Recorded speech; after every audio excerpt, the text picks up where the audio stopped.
Çıkış edenler Türkmenistan'ın prezidenti vazifetine dalaşgar Bekmuradov'un yol başçılık ve kurulmuşluk vaqtida ukuyumunun bardığını ayrıtın belediler. Ol ustad huzurlukçu bolmak bilen bir hatarda sağdan durmuş yürülülerini agrarlı, halkımızın dörödön milli qımmatlıklarının ehmetine düşüngen ve ömdü durgen vazifelen durmuşu geçirmegine üren jogapkarlık çemeleşen adam hükmünü kardeşlerinin hormatına münasip boldu.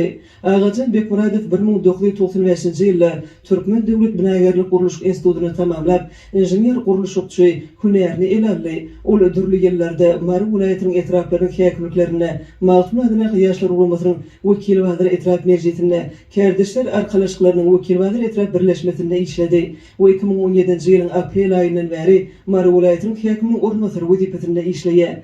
Novatın daşarı qurultaya qatnaşırlar, yol başı vazifede bitiren hizmetlerini, iş tecrübetini, belirli işçilik hem ahlak hayatiyetlerini bellep, onu yurdumuzun en yukarı devlet vazifesine dalaşgar hükmünü kötürülmek varida çözgüt kabul ettiler. Çıkışlar tamamlanandan soň Bekmuradov yurdumuzun prezidenti vazifesine dalaşgar hükmünü kötürülmek varida kararın taslaması tesi goýuldy, hemen bir ağızdan kabul edildi. Marı vilayetinin hakiminin ornatary dalaşgar bildirilen anam üçin hoşallyk bildirip, on ören uly jogapkarçylykdyny hemen bu anamy ödemek üçin ähli tagylarlar etjekdigini aýtdy. Dalaşgarlary kötürülmek dowam edýär. Ýakyn wagtda ýokary döwlet wazifesine beýleki dalaşgarlaryň atlaryň belli bolar. Bu bolsa prezident saýlawlarynyň giň bäsleşlik esasda geçirilýänine aýdyň şaýatlygy diýär.